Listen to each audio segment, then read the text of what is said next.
I'm really happy to be here today to talk to you about our study investigating watchdog science journalism, or journalism that holds research and the scientific community to account when it messes up. Things like fraud, plagiarism, improper use of generative AI in research, even things like ethics breaches. These are all things that matter for science and often for society that the public deserves to know about, and journalists play a really key role in making that kind of problematic science public. And so in this study, my collaborators, Anne Nguyen, Ivan Arensky, and Alfred Hermida and I wanted to dig into what it actually means to do this kind of watchdog science journalism. What does this look like in practice? How are journalists holding science to account? But also, what are the barriers that stand in the way? And maybe what kinds of supports or resources can make it easier to do this kind of work? So we dug into these questions using a qualitative approach where we interviewed 21 different journalists who had recently reported on some kind of research integrity issue in the last 5 years. So things like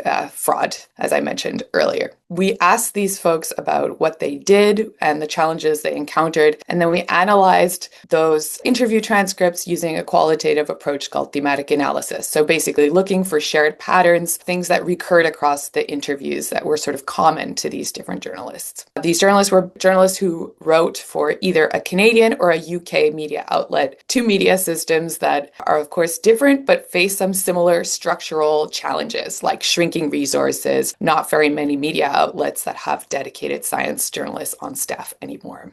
Okay, so what did we find? Our results reveal how incredibly labor-intensive this kind of watchdog sort of science journalism work truly is, especially because these stories have the potential to ruin a scientist's career or undermine our understanding of a topic. There's a lot at stake, and journalists themselves are also being put at risk because they often get sued or face other kinds of lawsuits by institutions or scientists that they have, identified as having done wrong doing. And so this high-risk scenario means that journalists have to do a huge amount of research to make sure that their story is bulletproof, that all the facts are confirmed, and that they have very careful documentation of everything that has taken place. They also have to strive to be really neutral and objective and to never let something be based on their own opinion, not on concrete evidence. So this high threshold of evidence, as we've called it, is paired with other things that are challenging, like having enough knowledge of science to be able to scrutinize a paper, to be able to ask the right questions, to be able to make sense of the evidence and identify when science is not working as it should.